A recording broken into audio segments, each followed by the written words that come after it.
Good evening, everyone. I'd like to call to order the November 28th, 2023 Coatesville School Board meeting. To order. Agenda item 1B, reading of the mission statement. The mission of the Coatesville Area School District, rich in diversity and committed to excellence, is to create innovative educational experiences which are funded by the taxpayers, supported by the community, delivered by dedicated teachers and administrators to ensure that all students will become responsible, contributing global citizens. Agenda item 1C, advisement. By notice of the President, board members are advised that all votes shall be regarded as roll call votes. Excuse me. The minutes should also note that public notice was given for this meeting in accordance with Act 93 of 1998, Section 1. School board meetings shall proceed in accordance with school board policy. Madam Secretary, please call the roll. Brandon Roan. Here. Harvell Brown. Holly Charest. Here. Andrew Finkbonner. Here. Becky Harlan. Here. Jennifer Schott. Here. Steve Wilson. Here. Liren Yacco. Here. Isabella Imburgia. Here. Emma Shrivert. Here. Now let's all please rise for a moment of silence and salute to the flag.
Agenda item number 2, to my colleagues, are there any additions, deletions, or modifications to tonight's agenda?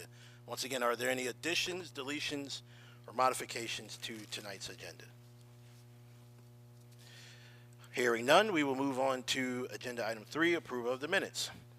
Agenda item 3A, recommended action that the Board of School Directors approve the minutes for the October 24, 2023 school board meeting subject to any additions, deletions, modifications, or clarifications. Do I have a motion? Motion. Second. Motion and a second. Any questions, comments, and or concerns? Hearing none, Madam Secretary, please call for the vote. Jennifer Schott. Yes. Brandon Roan. Yes. Andrew Finkbonner. Yes. Becky Harlan. Yes. Holly Charest. Yes. Steve Wilson. Yes. Liren Yacco. Yes. Harvell Brown. Motion approved. Agenda item 3B, Approval of the minutes. Recommended action that the Board of School Directors approve the minutes for the November 14th, 2023 special school board meeting, subject to any additions, deletions, modifications, or clarifications. Do I have a motion? Motion. Motion is second. Any questions, comments, or concerns? Hearing none, Madam Secretary, please call for the vote. Becky Harlan. Yes. Harvell Brown. Yes. Lear Nyako. Yes. Steve Wilson. Yes. Andrew Finkbeiner. Yes. Jennifer Schott. Yes. Brandon Roan. Yes. Holly Charess. Yes. Motion approved. All right, moving on to agenda item 4A, public comment. The board has requested that all persons making comments on agenda items to list their name, address, telephone number, and motion items on the sheet provided. There's a 3-minute limit per person. The board does not take action or discuss items not appearing on the agenda. The board values public comments and wishes to convey that although board members cannot discuss items that are not on the agenda, they listen carefully and appreciate and value input from the public. We will start with Ms. Lauren Shannon Bailey. Good evening. Have a few questions from the bills to be approved. The first question is the Coatesville Youth Initiative. I've asked before about this this contract. I see that we are paying them $2,491, and I see that the description is cell phone usage allowance. I'd like to know what specifically are we paying the Coatesville Youth Initiative, which is a nonprofit with the purpose of supporting at-risk children who will be responsible for building a recreation facility in the city of Coatesville, hopefully soon. Like to get more information about that contract as a taxpayer.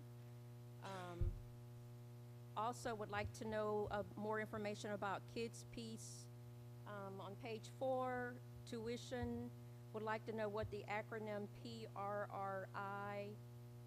I clearly can understand detention.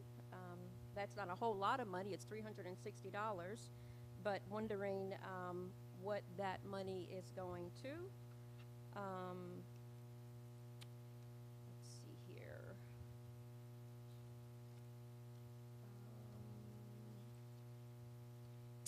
On page 7, Van Steering, STRIN Consulting, dues and fees, $7,000. Would like more information about what those dues and fees are. And moving on to the HR report, noting that we have an elementary principal position open, a great opportunity to hire a principal of color or a minority principal. Would be certainly nice to hire a administrator or a principal who is non-white. I've asked you all to please consider the fact that our district is the most diverse district in the county, and as it stands, you know how many minority administrators we have. So considering that we have a vacancy at Reedsville, certain there are ample applicants who are Hispanic and are otherwise minority. So it would be a great opportunity to see more diversity in our district. Was happy to see no special education teachers on the list. So kudos to you all if you're doing more to retain our teachers. That's always good not to see any of our teachers leaving. I don't have to tell you about teacher retention. I often talk about that. Thank you. Thank you. Next up, we have Joyce Crawley.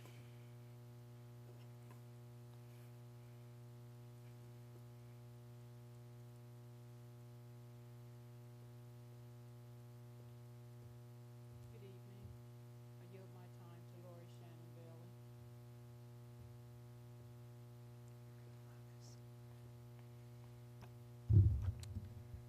Bailey. In terms of the HR report, the special education teacher who is to be on a leave of absence, my question to you is, will that vacancy, I believe it's effective well, it looks like it's October 30th through December the 11th, which December the 11th is soon. So was that, how has that position been filled? Was it filled with a substitute teacher? Was it a special education teacher? I know in the past the district has had challenges filling positions when teachers go on a leave of absence. So would like to know whether or not that's just been a special substitute teacher, or exactly how has that position been filled, considering the fact that it's going to be December the 11th is coming soon.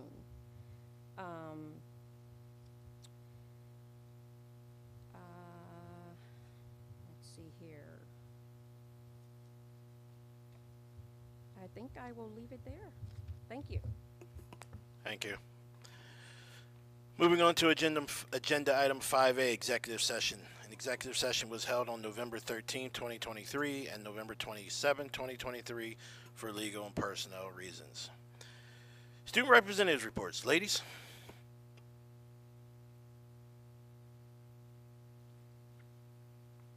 Good evening, Dr. Van Voren and the Board of School Directors. I am Emma Shivert, the Junior School Board Representative. Now that we have come back from our fall break, our school is now preparing for the many activities that will take place through the winter season. Firstly, I would like to congratulate our CASH academic team who hosted a competition on Monday, November 20th. Our team had a great competition and lost the lead late in the match, placing second.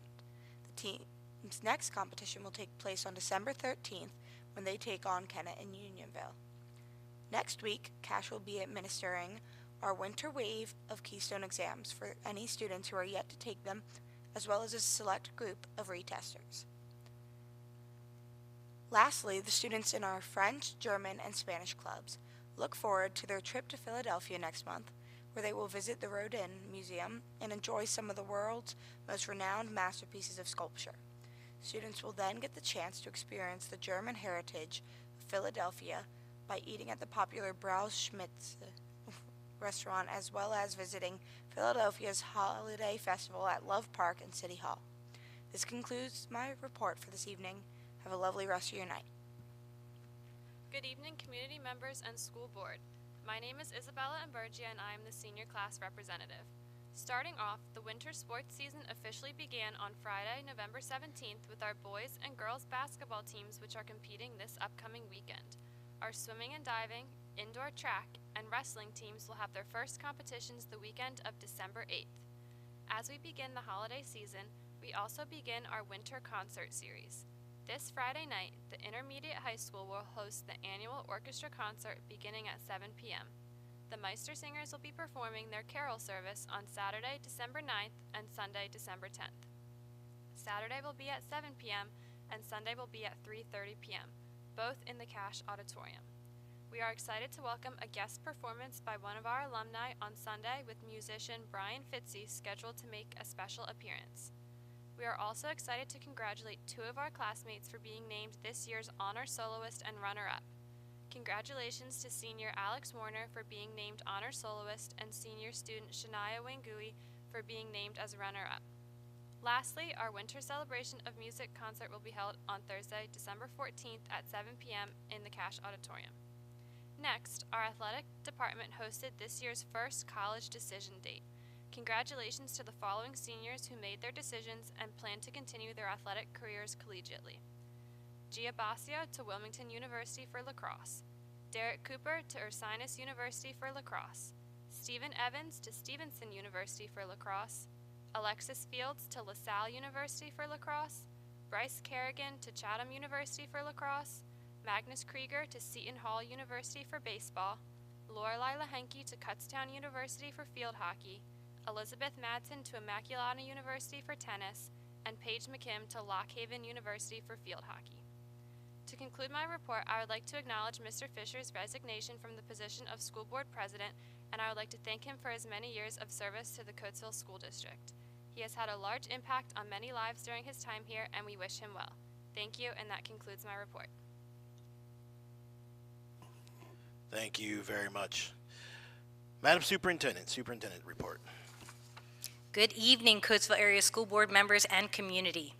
This evening is our last school board meeting before the district's annual reorganization. This means that some school members will stay on, some will leave, and other new members will join. For those outgoing, I want to express my sincere gratitude for your willingness to serve. I want to tell you how much I personally appreciate you. Board service is a very tough volunteer role. If you took that you take with your duties and dedication and your seriousness, school board members have the incredible responsibility to be good stewards of money, to create policies, particularly those that create pathways for our students to be successful. For the 2 members who are reapplying to the board, I wish you luck. And for the 3 members ending their term, I want to present them with plaques commemorating their service to this district. We have Harvell Brown, who is leaving with 2 years and 3 months of service, Brandon Rohn of 6 years of service, and Robert Fisher with 6 years of service.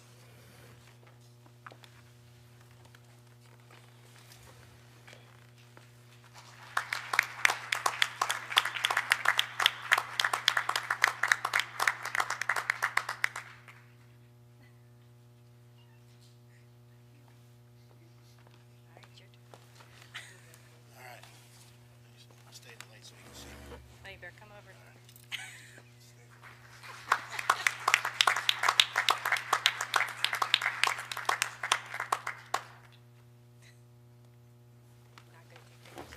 Thank you.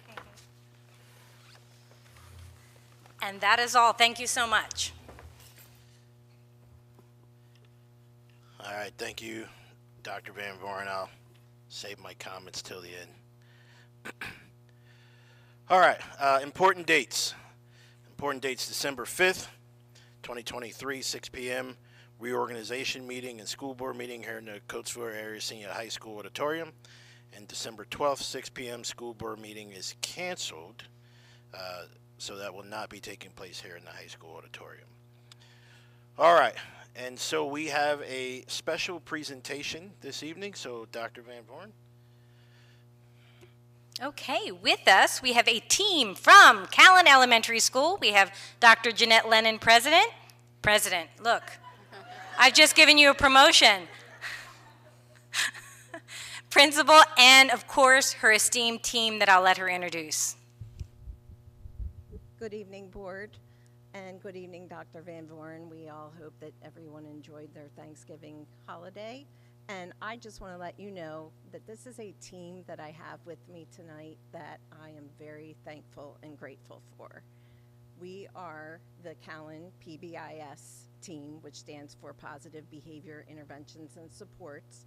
We've been working very hard throughout last year and throughout the summer, and we are here to present a very, very enlightening and grateful idea that we have from our team that is just very unique for us and for our students, and we want to showcase that for you tonight. So right now, I'd like to introduce our PBIS lead, Mrs. Jamie Schuler. This is Dr. Becky Doherty. This is Jamie Ritter, Mrs. Jamie Ritter, Mrs. Renee Flores, Mrs. Marissa Masijan. I think something happened to our slide. Technology.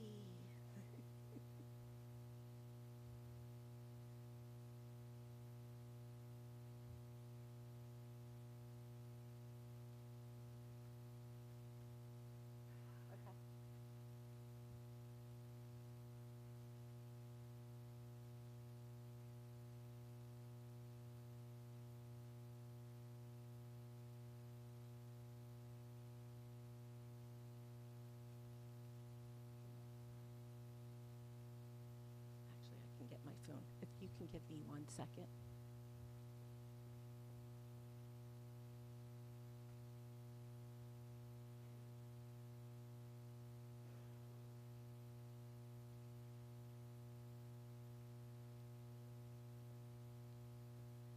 So while we're waiting, Our agenda is, what is Have a Hoot Day?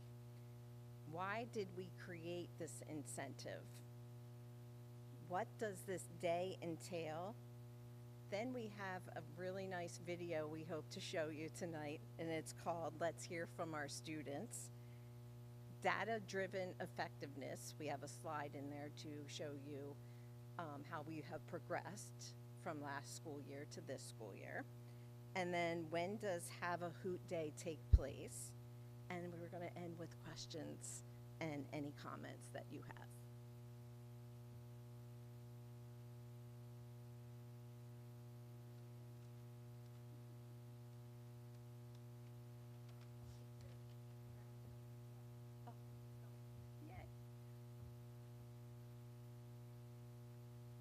We can go to the next slide.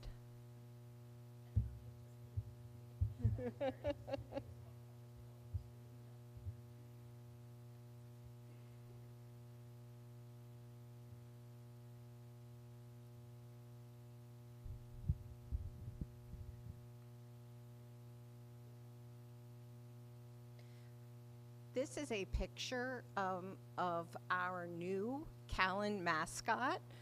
I want you to know that our students and staff are very proud to present for the next 3 years our Callan mascot. We are owls, and we had a contest where the students during art class, they drew what they thought would represent the Callan owl and tried to win our contest. And this is from an actual 4th grader who won.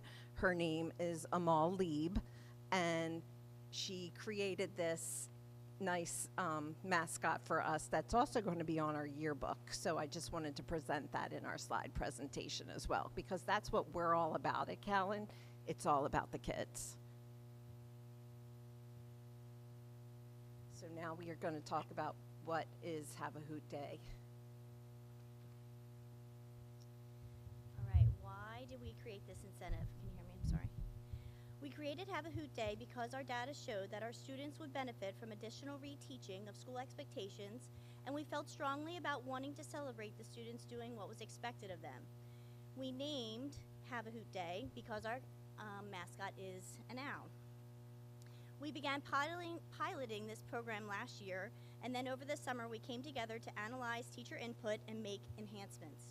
We found it successful utilizing our monthly half days to focus on PBIS. It provides consistency to our faculty and students and minimizes disrupting the academic requirements. Last year we had clubs and reteaching rooms, and this year we have added grade level meetings, monthly assemblies to address our Callan PBIS expectations, as well as honor our outstanding students, which are AKA Students of the Month. We continue to have clubs and reteaching rooms, and we are now closing with our outstanding students getting a special treat with our principal, Dr. Lennon. Our PBIS team continues to meet regularly. We analyze the data and get input from faculty on how to make our program even more successful.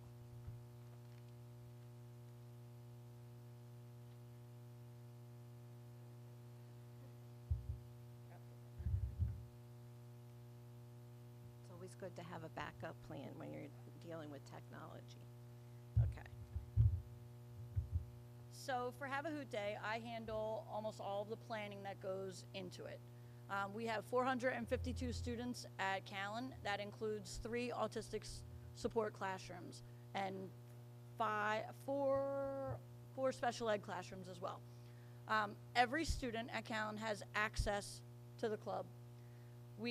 Each month, the teachers sign up for a club that they would like to host. We've had everything from slime to jump rope to long base, builders and engineers. We've had Tinker Toys, Legos, finger knitting, crochet, drawing, everything. Anything that a teacher thinks that they can support a student with, they'll try once or twice or 5 times. Teachers have the option to keep the same club that they hosted the previous month, or they can sign up for a different club if they have something else that catches their fancy. Each student is given a choice board with all of the clubs that are offered in their K to 2 or 3 to 5 grade level. Usually around 20 clubs are offered. So they have 20 different choices that they can choose. The younger kids, we ask that they choose 3 clubs, and they get to color in their square for those 3 clubs. The older kids, 3 to 5, get 2 choices. It's usually less playing around with manipulating how many are in each club with the older ones. So they choose 2 of their clubs. Everybody gets one of their choices. I don't know what is their first choice. I don't know what is their last choice, but everybody gets one of their choices. Then a spreadsheet is put out. I go through all of the papers, 452 papers, every month. I put all of the names in a spreadsheet to make sure that all of the clubs are equitable in numbers. Also, who is in the clubs to see if it's a good fit, if they are going to be, successful in what club that they chose. So there's a lot of variables that go into play with manipulating how the clubs come to be. Then the kids are given their papers back so they know what club they're going to. And then on the day of Have a Hoot Day, the kids take their papers with them. They go to different areas in the building. Every class has a different area. Teachers are in different classrooms sometimes.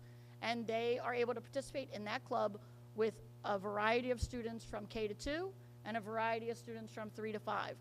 This past month, me and the music teacher, we hosted a club that was K to 5. So we had a large sampling of students in the club. It's nice for them to get a different feel of different teachers, a different dynamic of people that they're with. It just helps with behavior and it makes the day more fun. The whole building has to buy into this idea because the whole building, from teachers to support staff to administrators to behavior supports, everybody runs at the same time from 11:05 to 11:45. We have very minimal absenteeism on those days. It's 100% participation. Everybody has bought into it, and it's working. It's successful. I'm going to let Becky talk about. So as mentioned, our half days have kind of geared all towards PBIS, and one of the things that we implemented was also K to 2 and 3 to 5 assemblies, where we can focus on certain things with those age groups. It can be anything from last month introducing our safeties to the kids and what they are and why they are in the building, to if cafeteria is a hot spot that month, we can really refocus the students on what they should be doing. The other thing we do at the assemblies is recognize our outstanding students. We have each teacher in the building nominate a student from each classroom, and we also have related arts nominate a K to 2 and 3 to 5, autistic support, reading, ESL, so we really try to include as many students as we can in that, and as we said, they also get the prize with the principal. So our half days are really great. They're PBIS focused and driven, and really gives us a chance as teachers to refocus kids and make sure they're doing the expectations of respectful, responsible, and safe. Clubs are earned from the get-go. It's not like a process where they have to do something in order to get them. They are all given clubs, and they start each month over on a fresh page. So for September, you're automatically qualified for the club unless there are certain criteria where you can't go.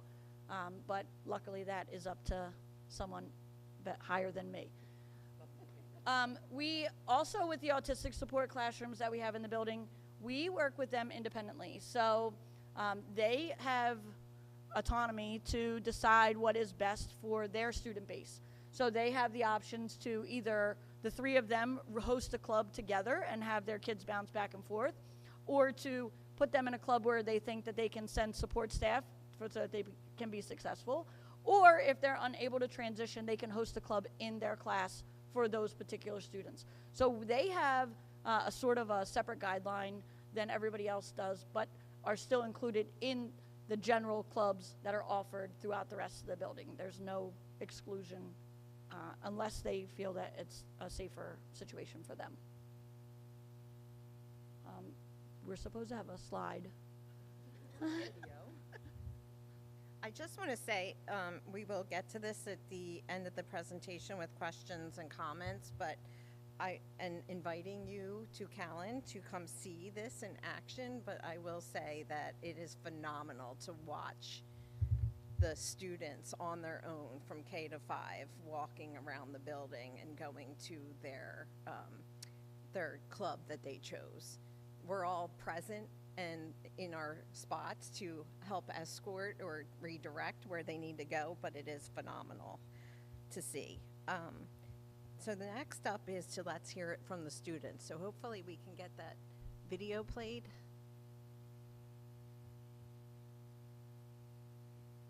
We did have the Leo Club come from the high school too to host the club. They made dog toys out of old T-shirts, and the kids loved it. That club was filled up immediately. So they hosted a K-2 club, and they hosted also a 3-5 club. So it's nice to work in partnership with the high school students to be able to come down and support us. If anybody has a special skill or technique that they'd like to come and share with Callan, you're more than welcome. I'll put you on the club list, and you can host a club if you'd like to too. And just to clarify to the board, if you'd like to pop in on those days, it is our half days on the calendar.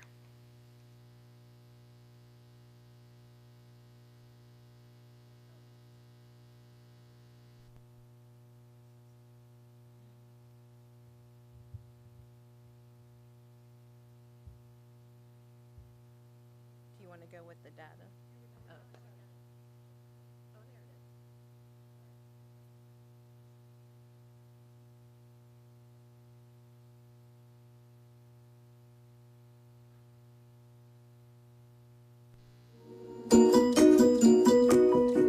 Have a Hoop Day is when you earn to go to like another classroom or a different activity, and it's like basically have a fun day or something, and like, yeah. It's when we go to clubs, and so you pick, so you have a club paper and you draw whatever color you have, what your teacher says to do it, and you draw whichever 3 you want, and then the next day we go to all of our clubs, and we do all our fun things that we pick. It's about like clubs and assembly, and to earn it is you have to be respectful, responsible, and safe. Have a Hoop Day is where you get to go to clubs, but if you're not good, you go to the reteaching. Have a Hoop Day is where you get to pick out where you go into different classes. And what do you do there? You do games, you do writing, and you also get to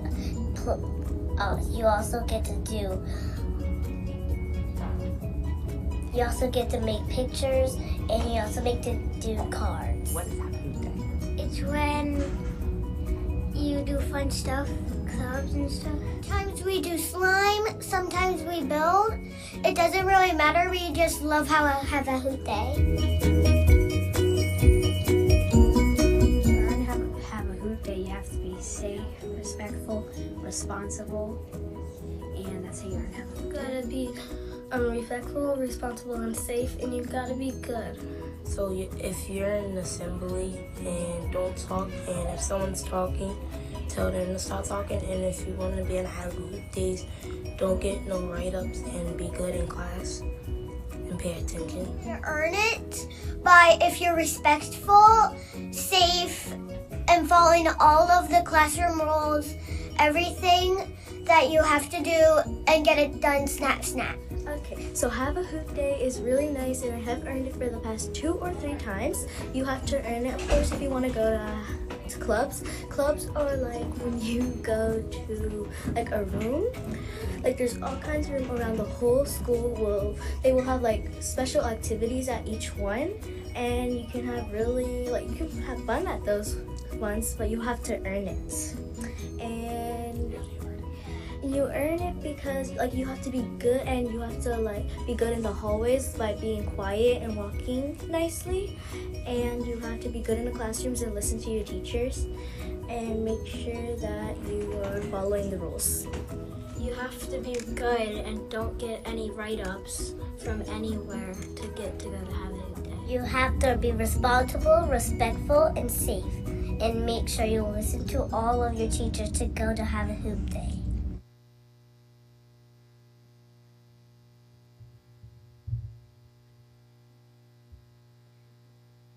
The next slide is all about our data results. I know you can't see it, but we will describe it to you. Okay, so the two of us are in charge of the, okay, that's fine, are in charge of the reteaching rooms. So when the students do not earn the Have a Hoot Day, they are during that time period gone to a reteaching room because obviously they haven't figured out the expectations, so they need to be retaught.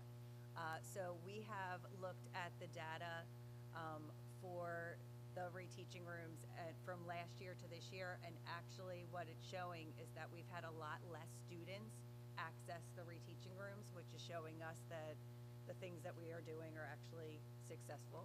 So that is exciting. When they come to the reteaching room, we share a room, so we're just together all the time. We either split them up into 2 small groups, do a whole group, then smaller groups, but we focus on the expectations of being respectful, responsible, and safe. And we do the zones of regulation. So we work on the coping strategies and all the skills that they need in order to get themselves back to the green zone from the red, yellow, and blue. So And a lot of times you utilize the counselor and our restorative coach also joins the reteaching as well. Right, depending on the numbers. Yes. On the numbers. Right. So.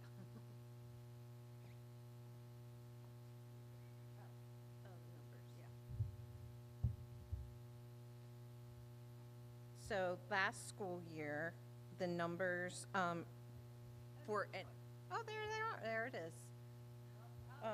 Well, it was 20. It was about 20, the average, and this year it is averaging about 7 to 8 students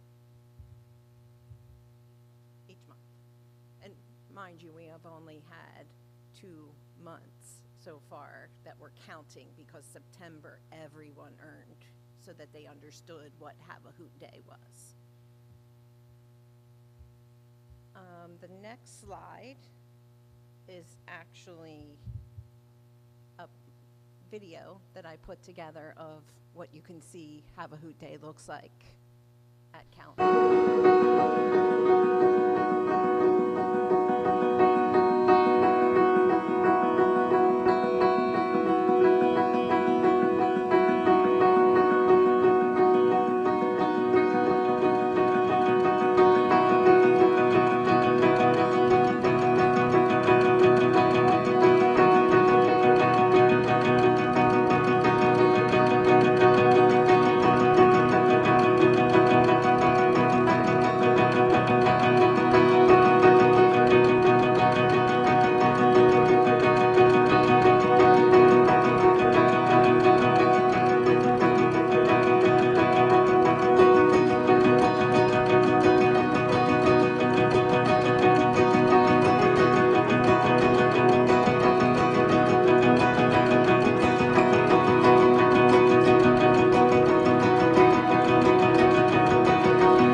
So we just wanted to let you know that you're invited to come and join us on the 3rd Wednesday of every month. Like Dr. Van Voren reminded everyone, it's during our half day.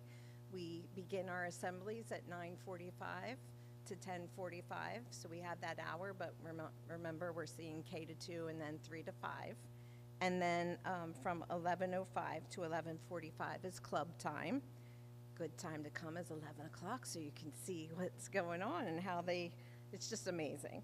And then we end with prize with the principal, and the students that you saw in some of the pictures, we had them during the assemblies, they had their certificates. They're the students that come with me. They get a nice pop, and then I take them outside for recess. You saw some of the, and actually Officer Lauren Trago comes too and joins us sometimes, and she comes out with us and helps me out with the students. So we do have a really fun day that day. What I love the best too is that when the kids are leaving and going on the bus, they're just like, oh, I love this day. They just love it. And again, I just want to say, fabulous team that I have here. Excellent. My whole staff is wonderful, and I tell Dr. Van Voren that all the time, and everybody else that knows me. They know that I brag about the staff all the time. So I just want to say that love being here, love being with this team, and we have a lot of fun, even when we're learning. Thank you.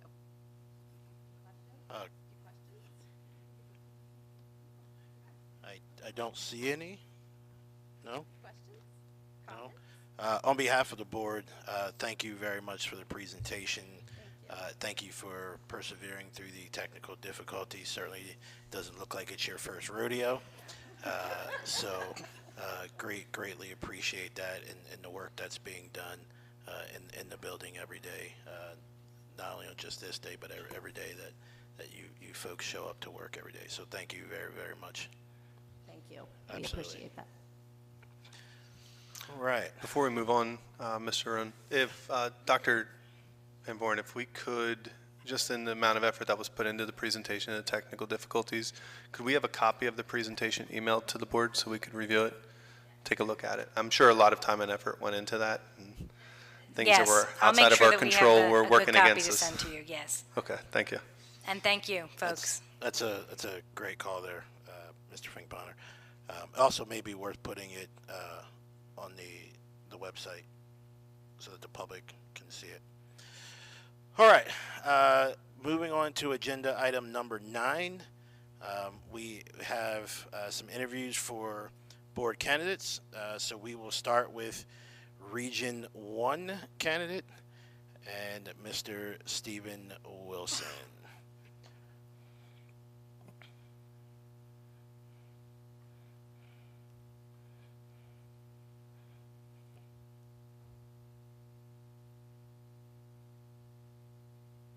And if we could get the stage lights back up a little bit. Thank you.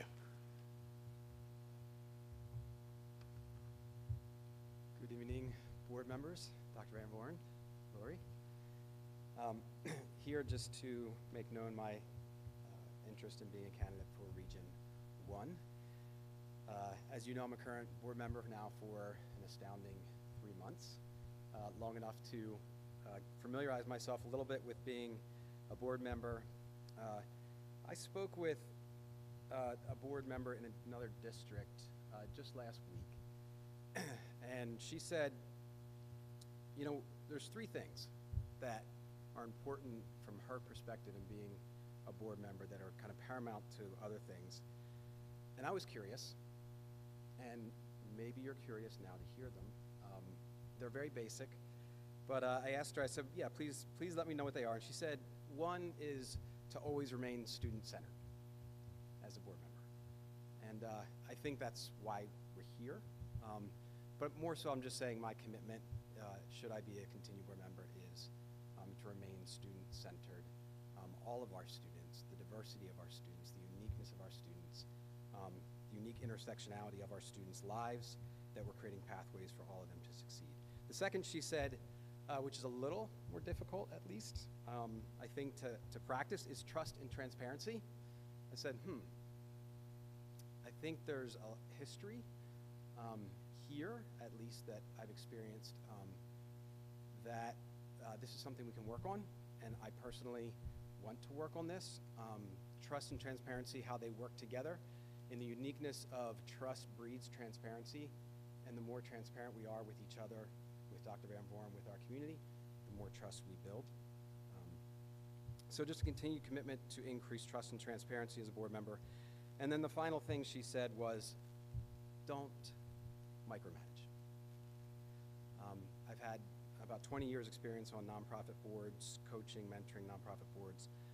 and appreciate the value of being a board member without micromanaging our leaders, and just hope to continue in the spirit of that, which is of course dependent on trust and transparency. And then I would add a fourth, is just my commitment to view things through the lens of equity, and not so much for your benefit. I'm going to keep this short, just so you know. But for the benefit of those listening here tonight, my commitment to equity has just been a 20-year commitment, working with students in Coatesville in the nonprofit sector, founding Bridge Academy after being a teacher for a few years, establishing the Educational Equity Alliance, which currently serves 70 of our Coatesville youth, primarily inner city youth living below the federal poverty level, predominantly students of color, as well as what the Bridge Academy continues to do. Also interim director of Coatesville Kids to College, which is a program under Umbrella, serving the same student body. So just a little snapshot of the last 20 years of my life and commitment to our students here in this district, more so for those listening than you as a board, as you, of course, know these things. So let me just land there. I don't want to continue long, but just open up for questions if there are any.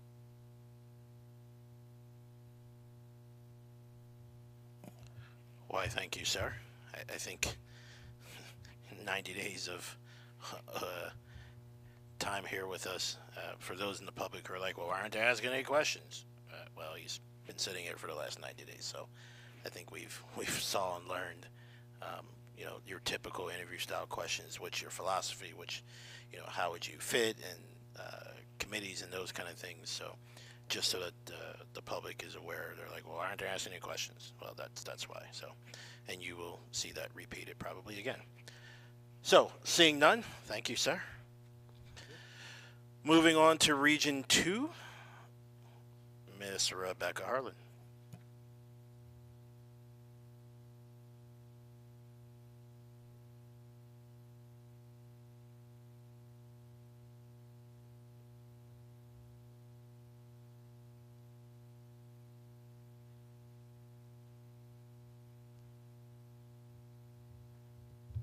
Good evening, School Board. Dr. Van Voren. I would like to express my interest in the open board seat for Region 2. I am currently a board member for Region 2, and I would like to continue my role as a board member. I've been on the board for 4 years. I served as chair for the policy committee as well as being on the education committee. I would like to continue here in the district as we are moving forward in a positive direction. I bring to the board the knowledge of how our district works, what it takes to be a board member, as well as a wealth of knowledge and understanding special education. I see myself on the education committee or the policy committee since I've experience in both of those committees. Any questions? Get up here. All right, and then moving on to Region 3, Ms. Robin Seegers.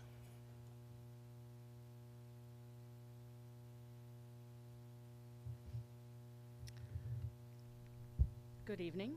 I am very excited to be here, and I have zero experience on the board, so I probably should be a little more robust in my answers to your questions that you sent me. So my name is Robin Seegreaves. I live in West Callan, and although I'm a graduate of Downingtown, yes, Andy, I also went to Downingtown. My father was a math teacher here for 30 years. Following high school, I attended Drexel University on a full athletic scholarship, and there I earned my degree in elementary education. Who knew? Because that is not the job path that I ended up taking. Unfortunately, jobs were a little harder to get back in 1993 in the teaching industry.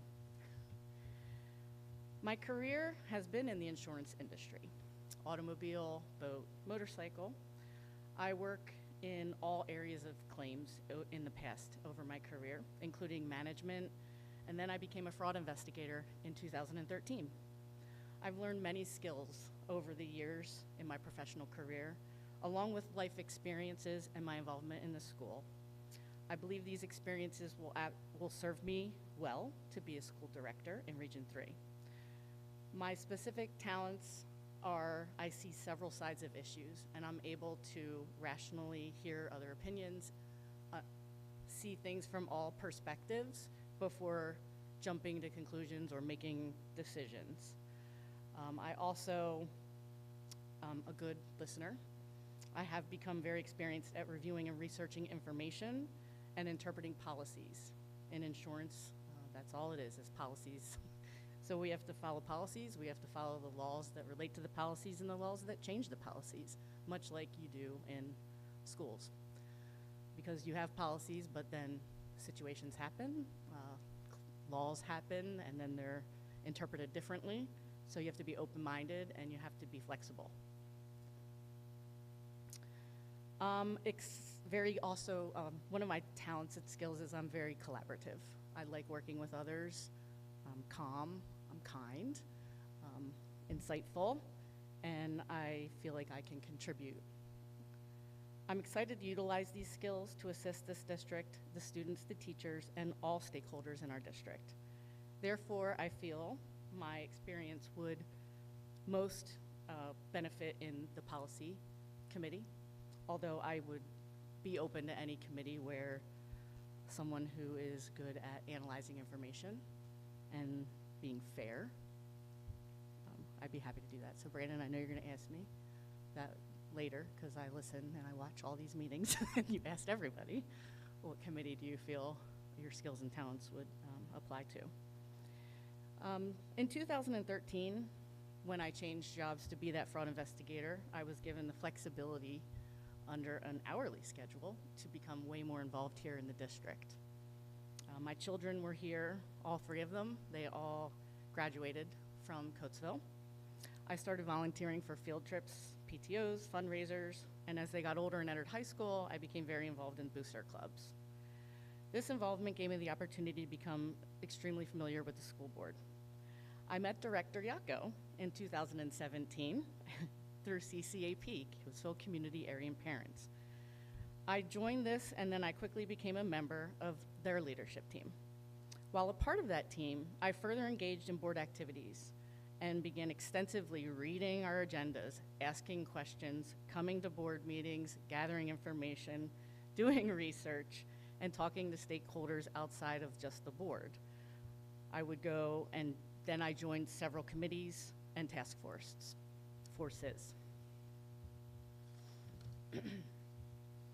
I've researched the PSBA rules, Robert's rules, our board policies and documents to further understand items that are on our agendas. I've sent many emails to the board. I've come and spoken here many times. And I've had several conversations because I'm invested and I'm interested and I care. I've spoken with students to get their perspectives, community members to get their perspectives, employees to get their perspectives, because I often feel like sometimes we only see one side of things, and I'm always interested in everybody's perspectives. I've attended nearly every meeting, either virtually or in person, since 2017. I began advocating for policies to be applied equally in consistency to everyone. I advocated for and assisted with the changes to the policies by working with administrators and prior superintendents. Some examples of policies that I assisted with was the facility use policy. That did get changed because of meetings I had with Dr. Dunlap, Mr. Pillai at the time, and it was mostly revolving around Booster Club and community groups and policies and what people can do here when they're on our property during events as far as sales. And then I also spearheaded the changes that football made with sponsorships and advertising.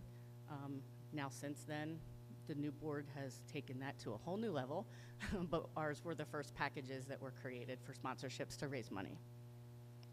If I were to run a campaign, I would promise to fully engage in all aspects of my role and cross-check information. Every vote would be made with integrity, and I will be transparent within all legal guidelines. I will admit when I'm wrong, which is something that a lot of people find hard to do. I will support and seek community input, feedback, and involvement, and I will advocate for equity for all. Secondly, I want to help and restore trust in this district, which is interesting that Steve pointed out the same thing.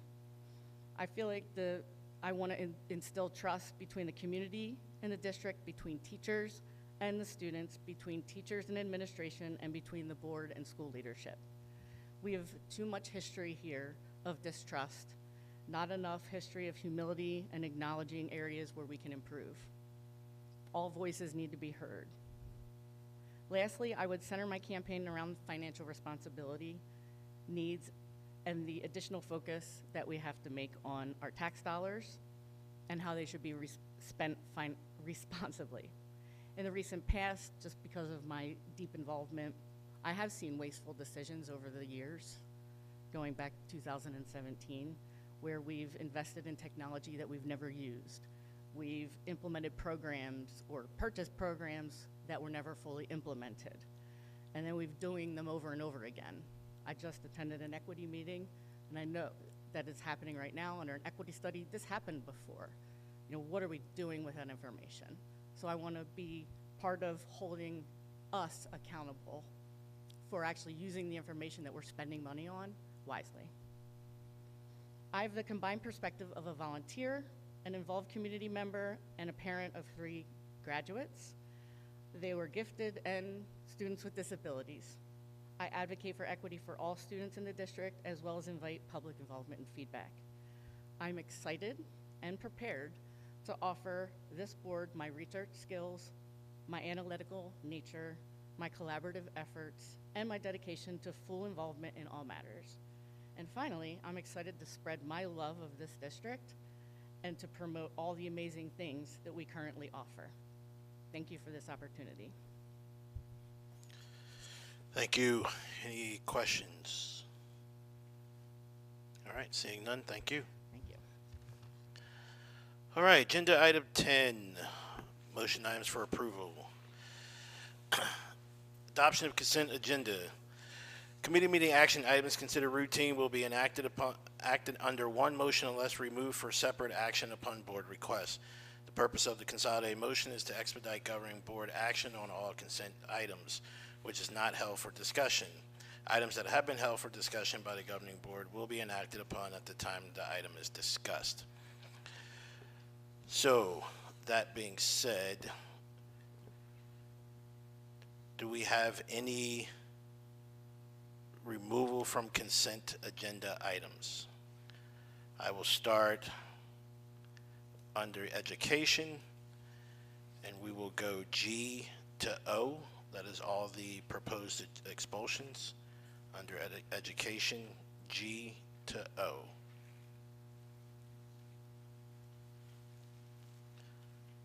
Any others? Yeah, Mr. Rowan, if we could just remove under finance, number 11, letter I, human resources report for a roll call. All right. Number, finance committee, 11I. Yep. Any others? All right, can I have a motion for consent agenda items? Motion. Second. Questions, comments, concerns? Madam Secretary, call the roll. Vote, please.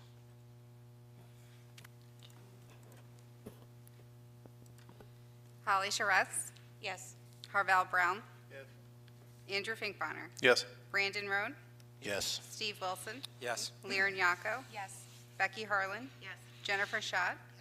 Yes. Motion approved. All right, starting with Finance Committee, Chairman Finkbonner. Thank you very much. Under number 11, Finance Committee, letter I, Human Resources Report, recommended action that the Board of School Directors approve the resignations, appointments, new positions, leave of absence, transfers, change of status, and corrections as presented. Do we have a motion? Second. Any questions or comments? Seeing none, we'll call for a vote, please. Andrew Finkbonner. Yes. Steve Wilson. Yes. Brandon Roan. Yes. Harvell Brown. Becky Harlan. Yes. Holly Charest. Yes. Jennifer Schott. Yes. Liren Yako. Yes. Motion approved. All right, moving on to Education Committee, Chairwoman Charest. Thank you, Mr. Roan. Okay, letter G, proposed expulsion 1007149. Recommended action that the Board of School Directors approve the proposed expulsion for student 10007149 as presented. Do I have a motion? Second. Any comments, questions? Seeing none, call for a vote, please. Steve Wilson. Yes. Becky Harlan. Yes. Liren Yacco. Yes. Andrew Finkbeiner. Yes. Harvell Brown. Jennifer Schott. Yes. Holly Charess. Yes. Brandon Roan. Yes. Motion approved. Letter H, proposed expulsion 10009227. Recommended action that the Board of School Directors approve the proposed expulsion for student 10009227 as presented. Do I have a motion? Motion. Second. Questions or comments? Seeing none, let's call for a vote, please. Brandon Roan. Yes. Becky Harlan. Yes. Andrew Finkbeiner. Yes. Jennifer Schott. Yes. Harvell Brown. Liren Yacco. Yes. Holly Charess. Yes. Steve Wilson. Yes. Motion approved. Letter I, proposed expulsion 10009988. Recommended action that the Board of School Directors approve the proposed expulsion for student 10009988 as presented. Do I have a motion? Motion. Second. Any questions or comments? Seeing none, call for a vote, please. Liren Yacco. Yes. Holly Charess. Yes? Becky Harlan. Yes. Steve Wilson. Yes. Jennifer Schott. Yes. Brandon Roan. Yes. Andrew Finkbeiner. Yes. Harvell Brown. Motion approved. Letter J, proposed expulsion 10010312. The recommended action is that the Board of School Directors approve the proposed expulsion for student 100100312 as presented. Do I have a motion? Motion. Second. Any questions or comments? Seeing none, let's call for a vote, please. Liren Yacco. Yes. Jennifer Schott. Yes. Holly Charess. Yes. Andrew Finkbeiner. Yes. Becky Harlan. Yes. Harvell Brown. Steve Wilson. Yes. Brandon Roan. Yes. Motion approved. Okay, letter K, proposed expulsion 1001160. Recommended action that the Board of School Directors approve the proposed expulsion for student 1001160 as presented. Do I have a motion? Motion. Second. Any questions or comments? Okay, seeing none, please call for a vote. Harvell Brown. Andrew Finkbeiner. Yes. Liren Yacco. Yes. Jennifer Schott. Yes.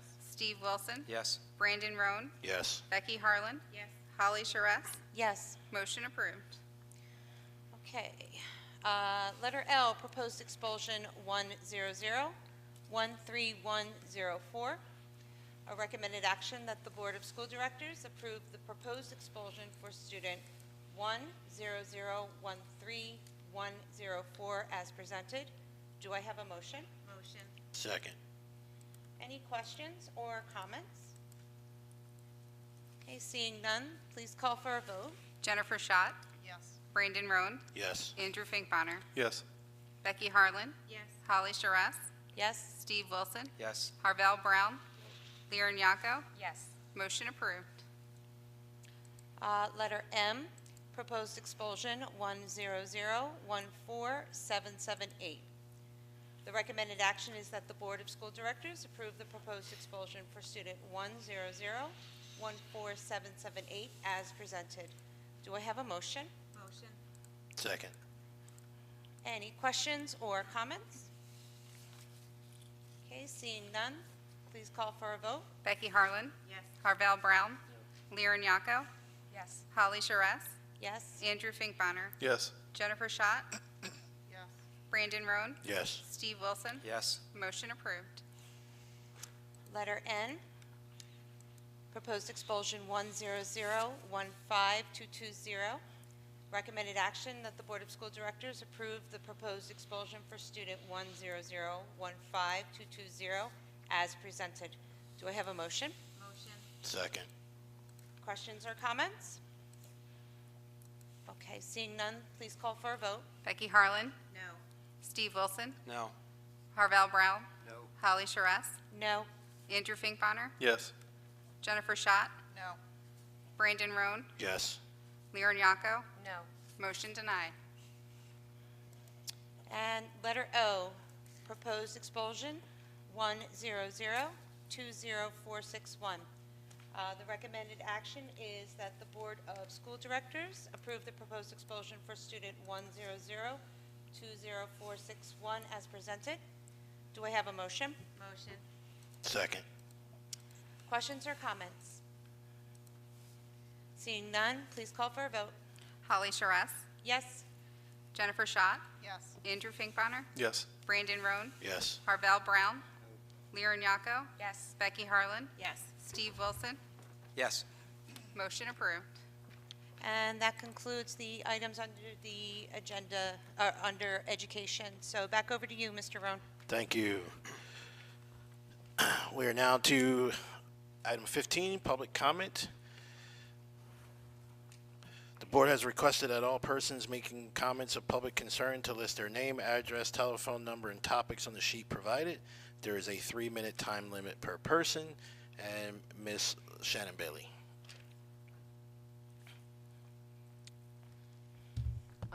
To Brandon, it's been an honor working with you since about 2016, maybe 2015. We've had a lot of conversations. I know you deeply care about this district. I also am aware of the sacrifices that you've spent in time away from your family. I've enjoyed working with you. I've enjoyed campaigning for you. I do want to thank you for your time and your efforts that you've devoted to this community for a long, long time. Mr. Brown, thank you for your service. Public service is public trust. I thank you for your no votes. I paid attention. You can only do what you can do. We know that most of the expelled students are coming from Region 1, but we will keep fighting. I will continue to be the strong, steady voice. We also know that these children are mostly black and brown and maybe Hispanic. We will be submitting requests to get more information, and if need be, you know, we'll just keep doing and communicating, you know, in ways that we can support the community. But thank you very much for what you have done for our community. I understand too that there is a strong commitment for time away from your family.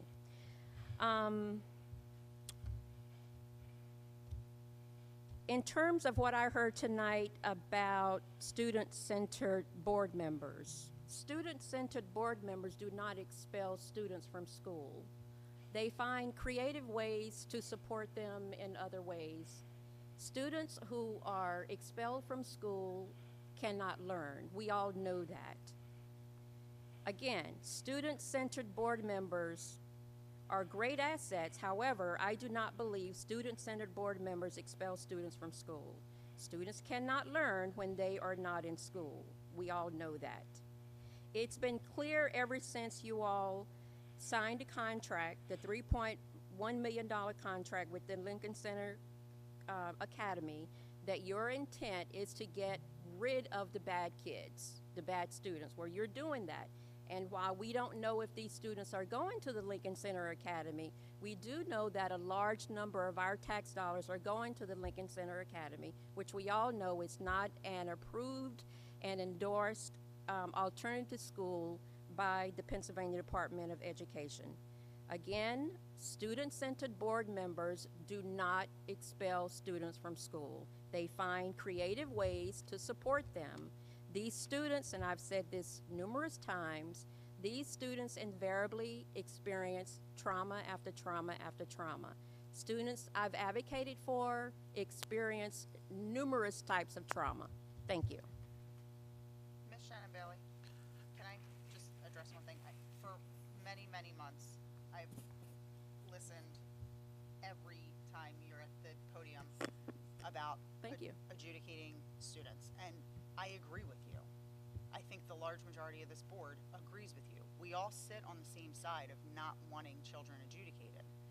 There's an old saying that if all you have is a hammer, everything looks like a nail.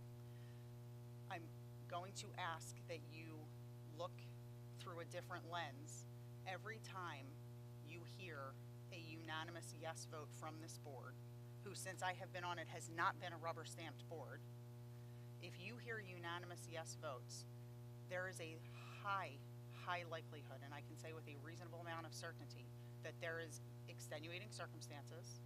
Sometimes those adjudications that we're voting yes to, we're voting yes because the parents sat in the room and said, please, my child is not thriving here. I need him or her placed.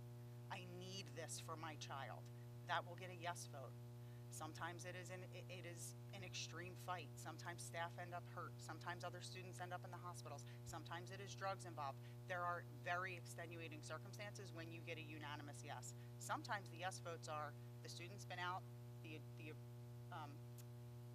approved adjudication was for 15 days. Those 15 days have come and gone, and the only way to get that student back in is for us to all say yes. So just because you hear a yes vote does not mean we are putting a student out and forgetting about that child. So I'm going to ask that you start to look through, try to start to look through things through a different lens. You and I have not always agreed, but on this, we agree with each other. We do not, the purpose of this board is not to put kids out and forget that they are there. That is the antithesis of what we are trying to do. So I'm asking that you, when it comes to adjudications, the details of the adjudications are not public because, quite frankly, they're not the business of anybody except the child and those involved.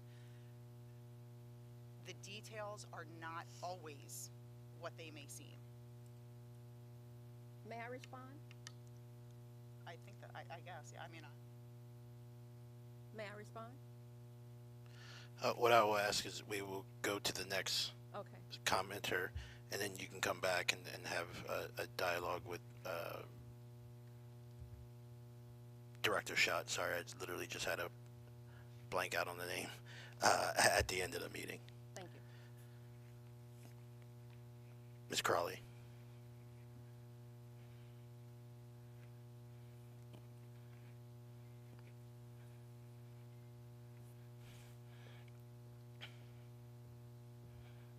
Good evening again. I yield my time to Lori Shannon Bailey.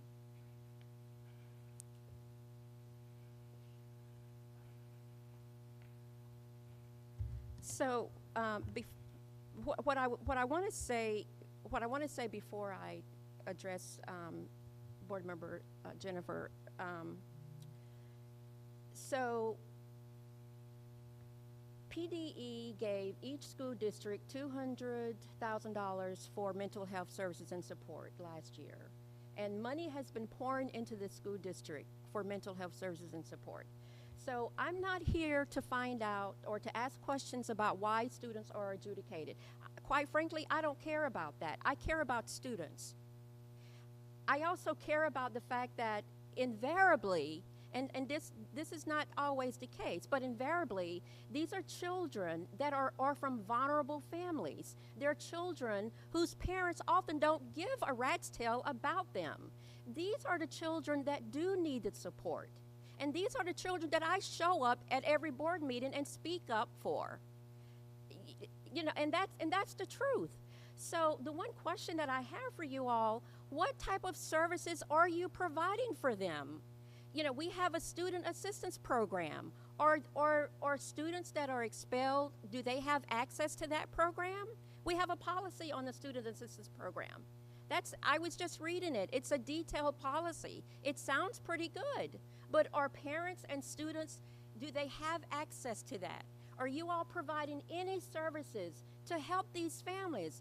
Expulsions is not the answer. I've been saying that all year for the last 3 years. It's not the answer. And I can't look through that lens. I'm sorry, I can't look through that lens. And I'm going to keep showing up and speaking up. And I know you all don't like it. You don't like me. I don't care. I'm not here to be liked. I'm not trying to run a popularity contest.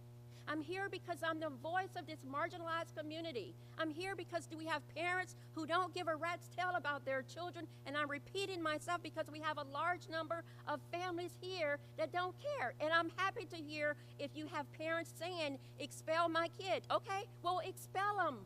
But there are other ways to handle expulsions. There are disciplinary issues. There are other ways. We have a contract with Compass Compass addresses drugs and alcohol. Why can't we do more with Compass? Why can't we do more with the resources that we have? Chester County is the wealthiest county in the entire state of Pennsylvania. Why can't we do more to help these children? That's what I'm asking you to do. As a taxpayer, I've been a taxpayer, I've been paying taxes for nearly 36 years. So what I'll ask you to do, Ms. Shannon Bailey, is that conversation is far more deeper and lengthier than a couple minutes. So I would ask at the conclusion of the meeting, if you so choose to follow up with Director Schott for the rest of your response to her statement. Thank you. Thank you very much. Yep. All right. Moving on to item 16, additional board reports. Director Charest. Thank you, Mr. Rohn. To begin with, I have the privilege of serving on as Coatesville's representative for the Chester County School Board Legislative Council.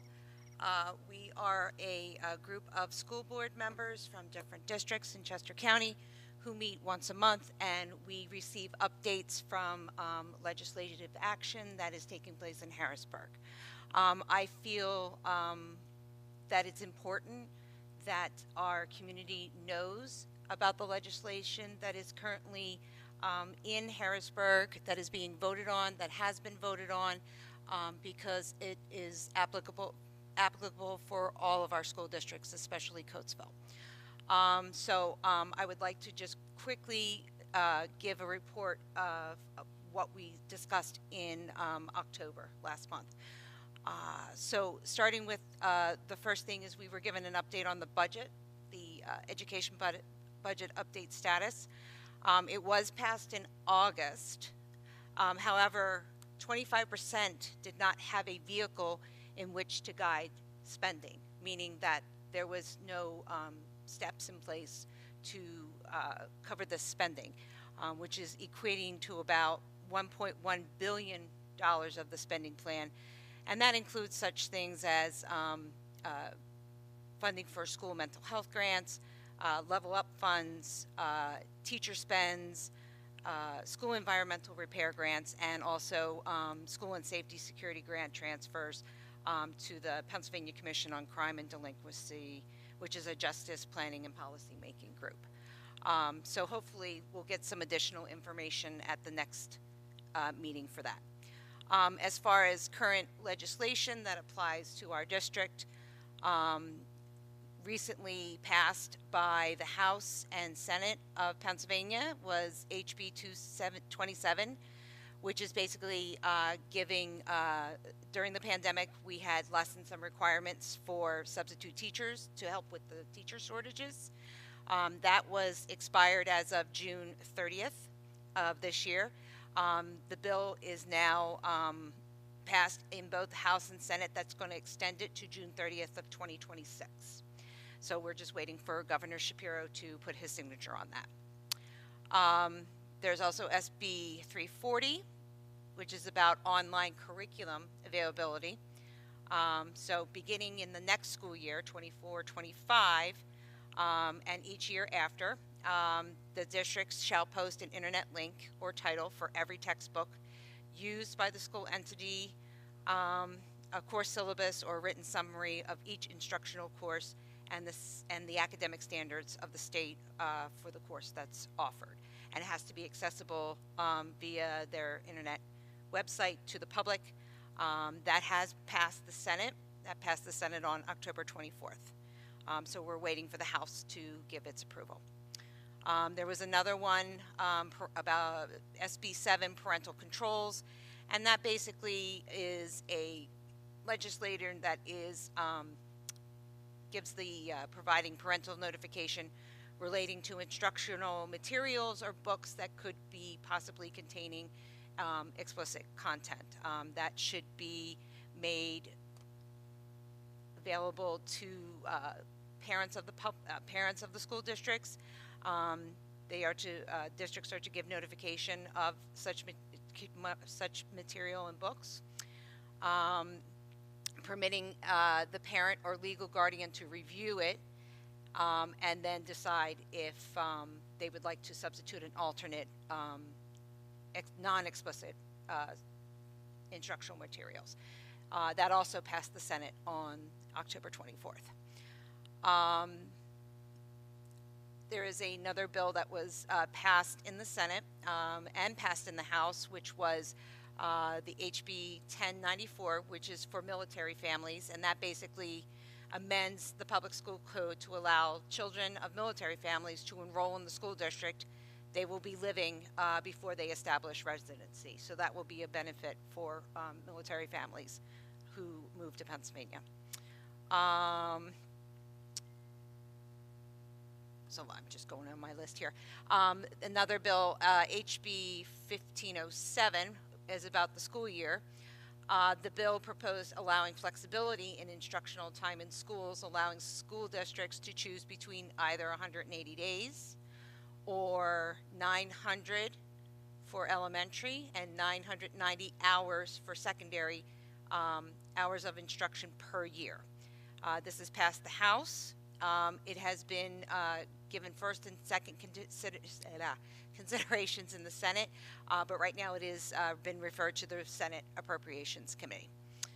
And let's see, the last two are HB 1258, which is about dual enrollment. So that amends the school code by adding stipulations that will calculate an average daily membership for a dual credit course. So it just allows school districts to include students who are enrolled in dual credit courses in their average daily memberships until June 30th of 2025. Passed House, and this has also been moved to Senate Appropriations.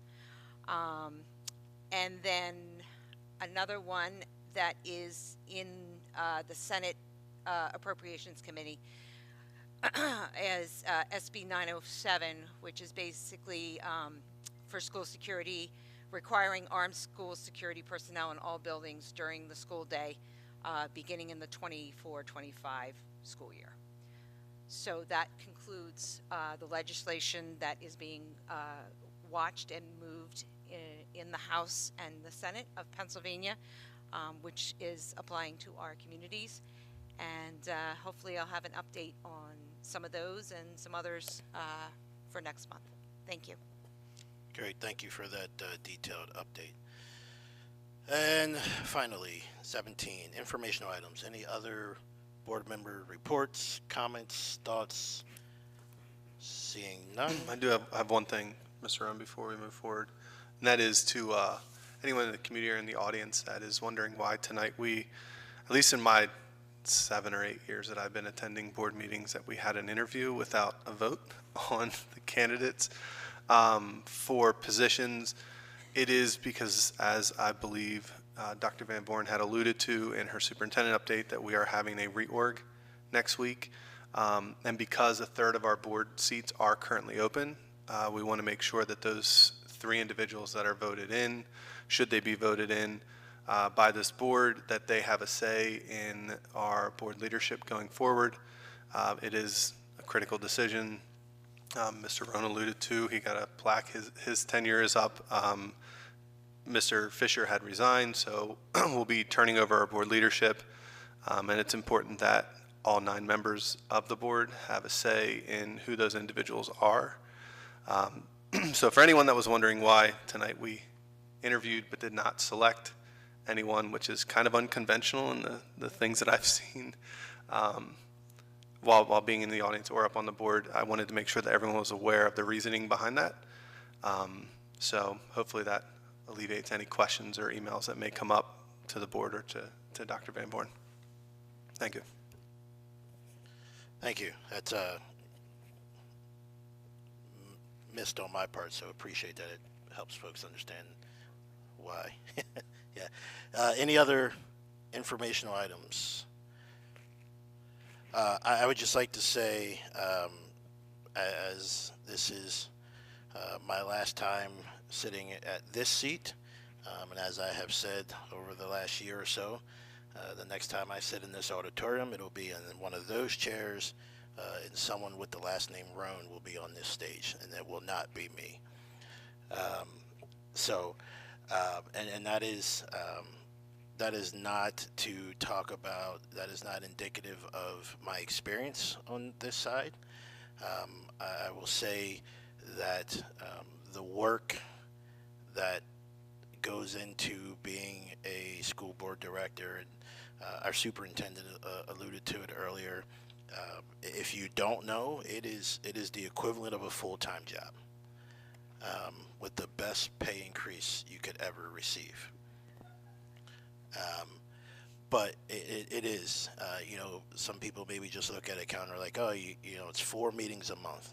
That's 4 scheduled meetings, right? And then there's all the other things that go into it. It's all the other research. It's all the other, things that your homework that you're doing on your own, to Miss Lori Shannon's Bailey point, to make sure that you are making the best decision that you feel based off as much information as you can gather. While I know probably the way I've done things, my time here for some is unconventional, different. I've heard aggressive.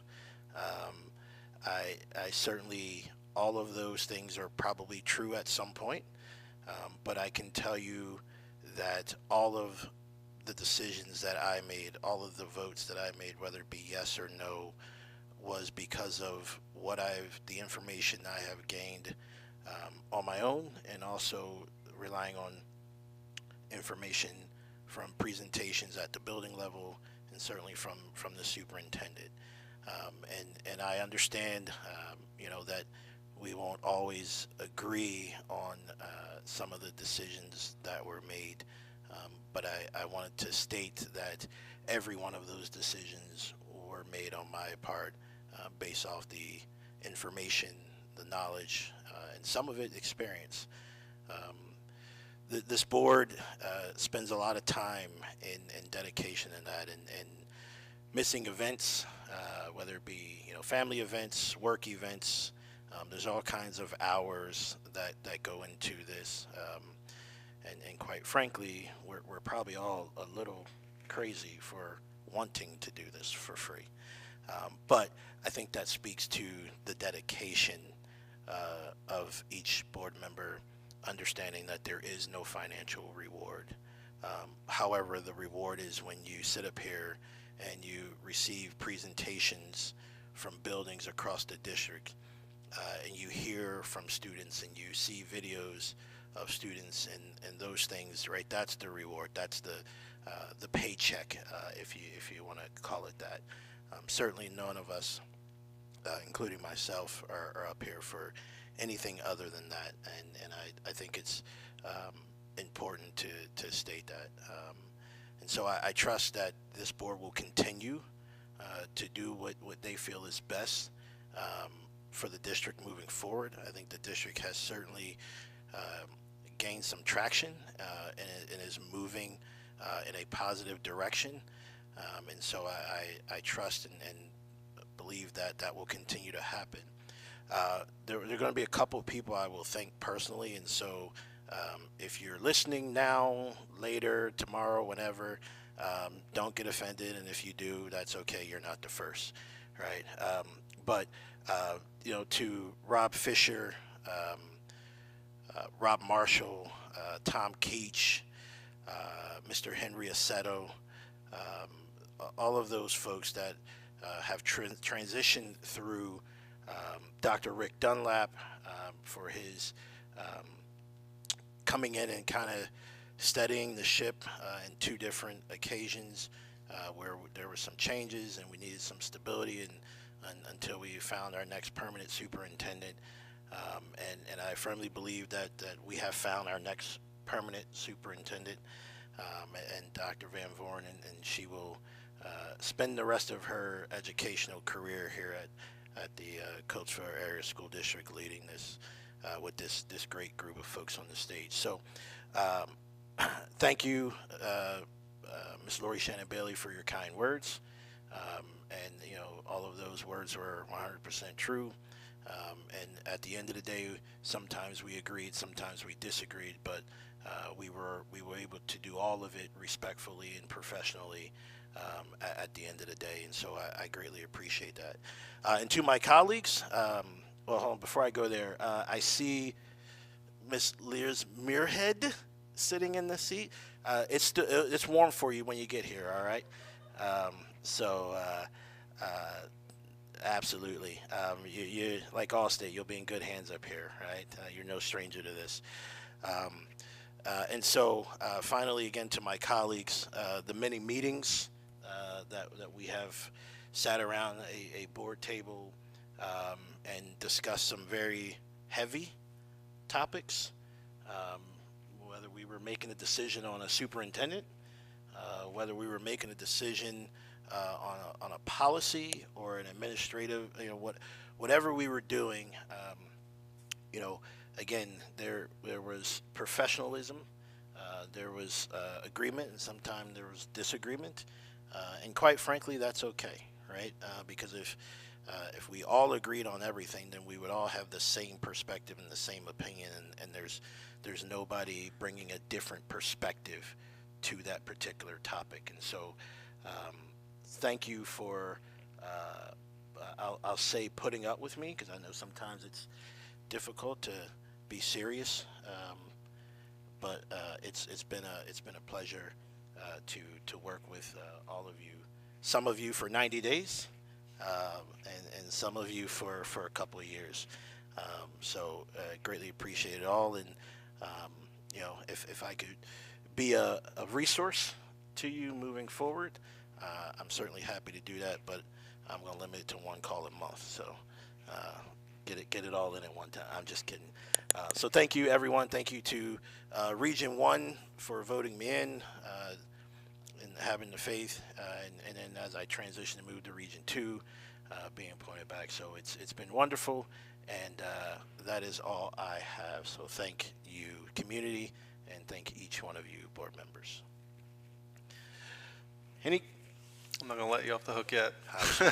And I'm not going to steal your thunder either, but I've had the pleasure of working with you for 4 years, Brandon, and from the first time I met you at, I believe it was New Life in Christ, there was a potential school board member debate, and that was the first time I was introduced to Mr. Brandon Roan. To today, I mean, we use the term, we hear the term rubber stamping, and that's thrown out pretty loosely, in my opinion, but you were the complete opposite of that. You stood by your laurels. You had the utmost integrity. It was something that I've appreciated in the last 4 years, knowing that you weren't afraid to be the only one to vote yes or no, and do what you felt was right, which may or may not be the popular decision at the time, but you, quite frankly, didn't care because it's how you felt. And that's really how all of us should vote, is how we personally feel about the situation. All that being said, I appreciate everything you've done over the last 4 years that I've had the pleasure of working with you.